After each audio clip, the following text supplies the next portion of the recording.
อันนี้คือรังน่าจะเป็นรังของสโตพีคแล้วเขาไปคัสตอม งานคราฟ งานคราฟหมดแล้วนะฮะคัสตอมหมดนะครับซึ่งจะเป็นของที่หายากพอหลุดออกจากร้านนี้ไปจะเป็นของรีเซลนะครับ รายการที่เราจะซื้อครับ โอ้โห แทบจะเหมา สรุปได้ของจากคุณโกกิไปคุณโกกิเนี่ยด้วยความที่เราค่อยๆคุยกับเขาคนเล่นแคมป์เหมือนกันอ่ะเหมือนเขาแบ่งปันให้เรานะครับเขาเป็นคนที่ทำคิดขึ้นมาเองเป็นแบรนด์เขาเอง อันนี้คนญี่ปุ่นเนี่ยเขาเป็นงานคราฟเขาเก่งมากนะครับในแบรนด์นี้ I want これ綺麗ですね。あ、それありますよ。ブラックはあります。มีสีดำ เมาโอเค はい thank you เราก็เลยอุดหนุนเข้าไปหมดไปเป็นหลายแสนนะครับ กล่องเดียวเองแต่ข้างในกล่อง เดียวหลายแสนเลยกล่องนี้หลายแสนเลย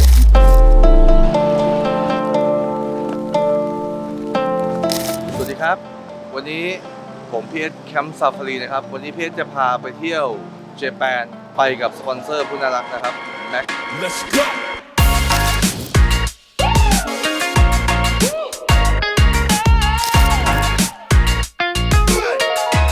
ญี่ปุ่นนี่เขาเล่นเต็นท์กันแบบจริงจังขนาดไหน น่าจะต้นๆของโลกนะครับ ที่นู่นอะไรถูกครับ ไม่มีอะไรถูกเลยครับมีแต่แพงหมดเลยครับเดี๋ยววันนี้ผมจะพาไปช็อปพาเปรียบเทียบราคาเมืองไทยราคาจะสูสีกันไหม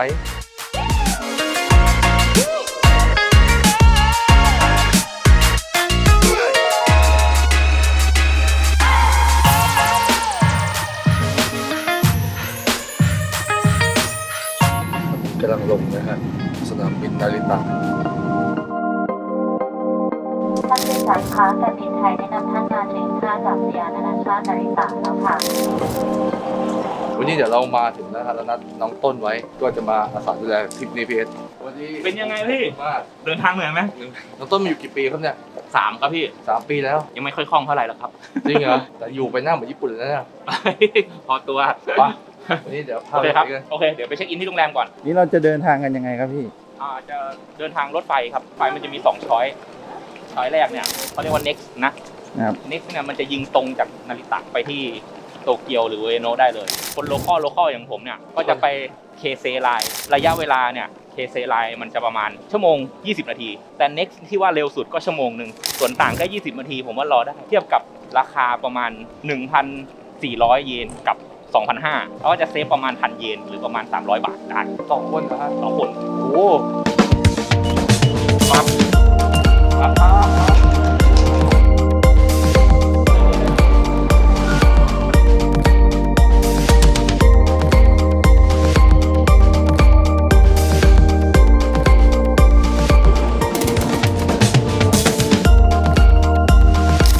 ตอนนี้เราจะไปที่พักนะฮะเรามาอยู่อุยโนะครับ ก็ประมาณ3 องศาตอนนี้สถานการณ์ตอนนี้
วันนี้อากาศ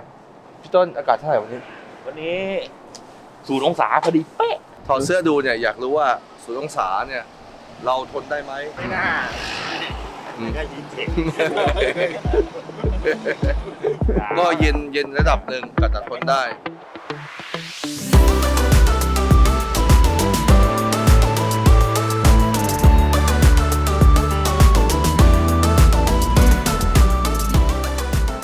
สีเขียวอ่ะ เขียว JY สีเขียวนี่เป็นสีเขียว คือรอยืนฝั่งซ้ายเลยแล้วเกิดคนรีบอยากเดินแซงก็เขาจะถอยขวา คุ้มกลับรีบหน่อยเดิน เส้นสีน้ำเงินปลายทางไปที่โอมิยะไม่รู้จักอ่ะ ตกลงอยู่จริงป่ะเนี่ย อยู่3 ปีก็3 วันเลย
โอ้โห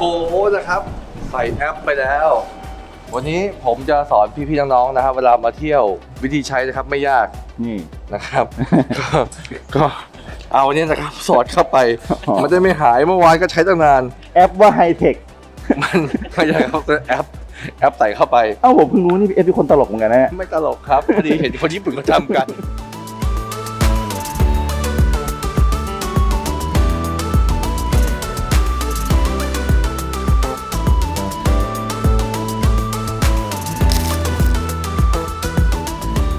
วันนี้เราก็ขออนุญาตทางเจ้าของนะฮะซึ่งเราบอกว่ามาจากประเทศไทยเขาก็น่ารักมากเดี๋ยวจะอุดหนุนเขามีแบรนด์ที่ผมชอบหลายแบรนด์ราคาดูซิว่าจากประเทศไทยกับที่ญี่ปุ่นอันไหนถูกแพงกัน อันนี้คือรังน่าจะเป็นรังของสโตพีคแล้วเขาเป็นคัสตอม หมดครับ งานคราฟต์หมดแล้วนะฮะคัสตอมหมดนะครับซึ่งจะเป็นของที่หายากพอหลุดออกจากร้านนี้ไปจะเป็นของรีเซลนะครับ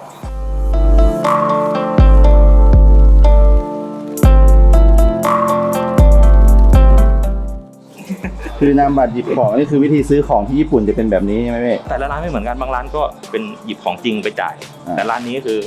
คุยตะกี้เขาบอกว่าหยิบบัตรมาอย่างเดียวแล้วเขาไปหยิบในสต็อกมาให้ นี่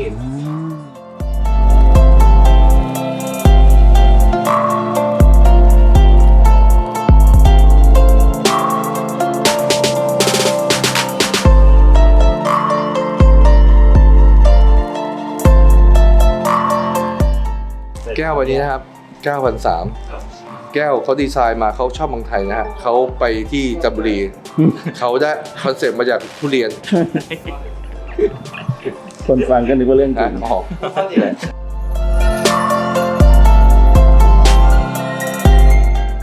วันนี้เราก็มาร้านเล็กๆนะครับ แต่เปลี่ยนด้วยคุณภาพของเขาจริงของเขาเป็นที่นิยมมาก เอางี้ของรายเทียมทุกอย่างมารวมที่นี่นะครับ เป็นงานศิลปะของญี่ปุ่นเขา มันพูดถึงราคาไม่ได้นะครับ เสร็จแล้วพอมันหมดปุ๊บอย่างเงี้ยวันเนี้ยเรามาเจอได้เห็นของเยอะ ไม่เกินวันเนี้ยเดี๋ยวของหมดละหมดร้านนะ เยี่ยม เขาจะเป็นอย่างนี้การขายของเขา รายการที่เราจะซื้อครับ โอ้โห แทบจะเหมา แต่ตอนนี้ตามหากระเป๋าตังค์อยู่ตอนเนี้ยดูตรงแล้ว ร้านเย็นน่าจะซื้อถึงประมาณร้านเย็น เราไปดูกี่ที่นะวันเนี้ย3 ที่ 3-4 ที่ครับที่นี้ก็จะหมดวันแล้วเนี่ยซื้อของยากครับญี่ปุ่นไม่ได้ซื้อง่ายๆนะครับ มาเองอาจจะไม่ได้เข้าร้านนะ งงใช่ ดูของนะครับแต่ละอย่างเขาผมว่าเมืองไทยเล่นกันไม่เกิน20 คน เพราะว่างานพวกนี้เป็นงานลึกคือคนไทยอ่ะพอฮิตถึงจะเล่นพี่พูดหมายถึงว่าในตัวพี่เองนะพี่เองก็เป็นผู้เล่นเหมือนกัน ถ้าเขาฮิตพี่ถึงจะเล่นตามแต่ญี่ปุ่นเนี่ยเขาก็ฮิตแล้วอันนี้เป็นหม้อข้าวญี่ปุ่น ใช่ ครับ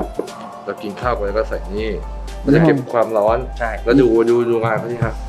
โอกามาดอนแปลว่าก็คือไอ้ตัวเนี้ยคือชื่อมันหม้อหุงข้าวญี่ปุ่นนะ อืม ฝาปิดเขาจะเป็นอย่างนี้เลย อืม แต่เขาเนี่ยเขาผนวกกับงานแคมป์ เอาไปอัน แค นี้ มป์มา ก็มีนะครับ เขาก็เลยย่อขนาดมา เอา เป็น แล้ว ตัว เลย นี้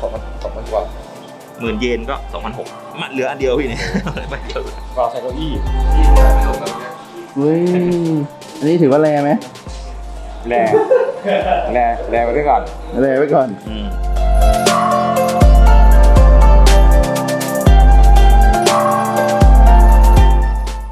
ผมก็บอกว่าพี่เอสเนี่ย ครับ เป็นเจ้าของร้านที่ไทยเสนอโปรไฟล์ให้เขาฟัง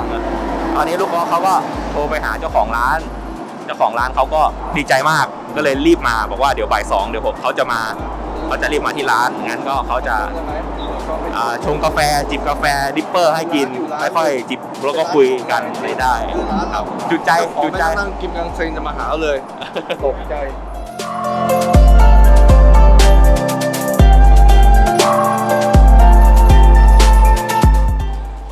วันนี้นะครับ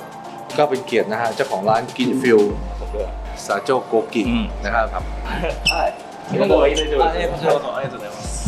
ยแลนด์สวัสดีครับสวัสดีครับไทยวันนี้เราคุยเฉยวันนี้เรามาคุยกับเขาเราดีใจเขาอยากเจอเราให้เกียรติเราว่าเรามาซื้อของเมื่อตอนเช้าแล้วเราซื้อของเขาเยอะเขาเลยถามว่าเราเป็นใครอะไรเงี้ยเขาอยากมาเจอเขาก็เลยจะเลี้ยงกาแฟเรา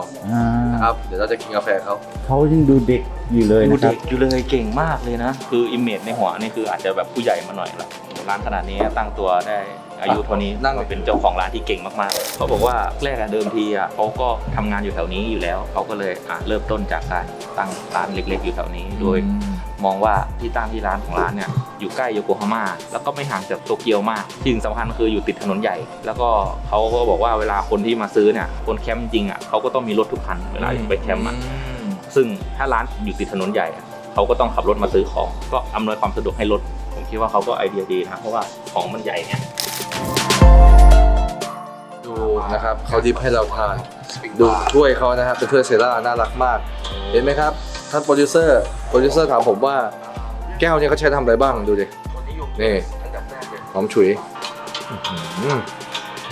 เป๊กอร่อยจริงอ่ะอร่อยจริงนะเฮ้ยอร่อยจริงว่ะไม่พูดเล่นอร่อยไม่ได้อวยเขาของเขาดีจริงๆมันนุ่มอ่ะนี่ไงเขาเป็นนี่แบรนด์ของเขาเองนะนุ่ม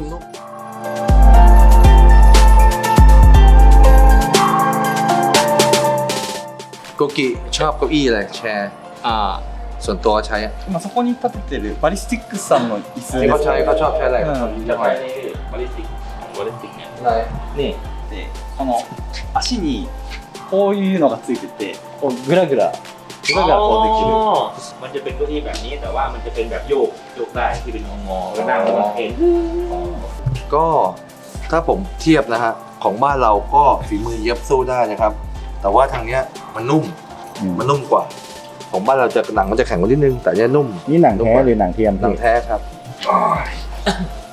เป็นไงพี่ก็เก้าอี้ตัว 20,000 กว่านะครับถ้าไปถึงประเทศไทยได้เป็นรีเซลแล้วล่ะเพราะว่ามันไม่ได้มีผลิตมาเยอะมันเป็นลิมิเต็ดครับ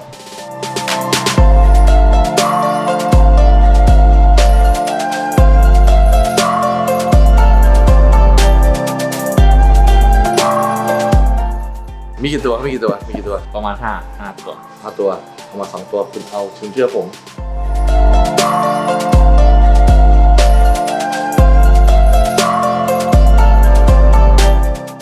เท่าไหร่อีกุระเดี๋ยวก็เลยเหลือแค่อันเดียวนะสีนี้ด้วย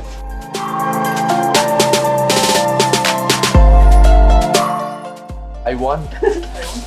これ綺麗ですねそれありますよブラックはありますอ๋อมีสีดำตกใจแรงเลยทำไมมีกี่อันมีกี่ตัวแบล็คคือนันโกะอะไรมั้ย3つぐらいかな3つはあるเมาโอเคthank you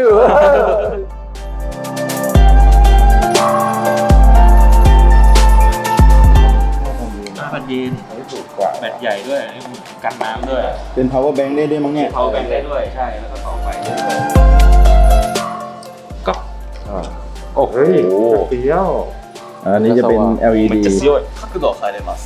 นี่มันหลีได้กดได้ปรับนั้นได้เหมือนดิคิดเอาเพิ่มอีก2ชุดเอาเพิ่มอีก2อันขายไหมได้ครับพี่เดียวมีใหม่ให้อันหนึ่งมีอันเดียวใช่ที่กดตะเกียบそうです1個しかないですよはいมีแค่อันเดียวมันคือกระเป๋าปีของใหม่ปีนี้เลยเพิ่งมาเลยเหรอแล้วมีใบเดียวด้วยใช่แล้วเหลือใบเดียวแล้วก็แบบว่ามันต้องไปตามอีเวนต์ต่างๆแล้วก็แบบเหมือนจับฉลากด้วยเป็นของร้านเขาเนี่ยคอลแลบโอ้โห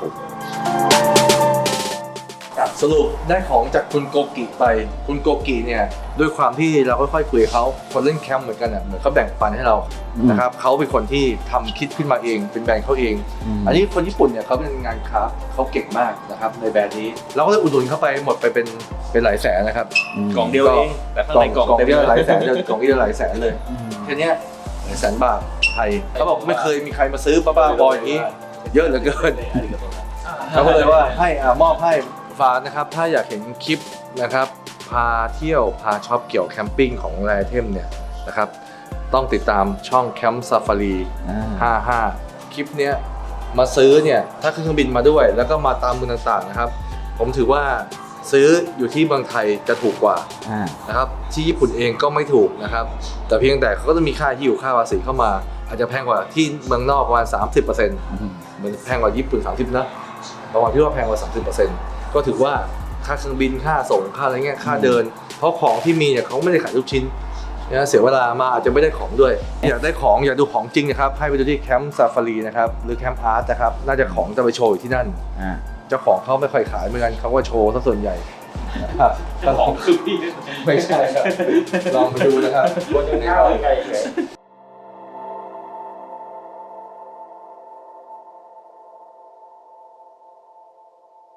ที่สุดผมก็มาเจอร้านแล้วนะครับเป็นอีกแบรนด์หนึ่งที่ผมชอบ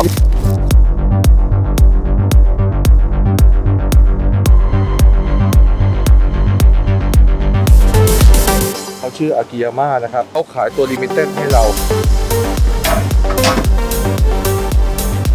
เขาบอกว่ามีแค่2 ตัว Thank you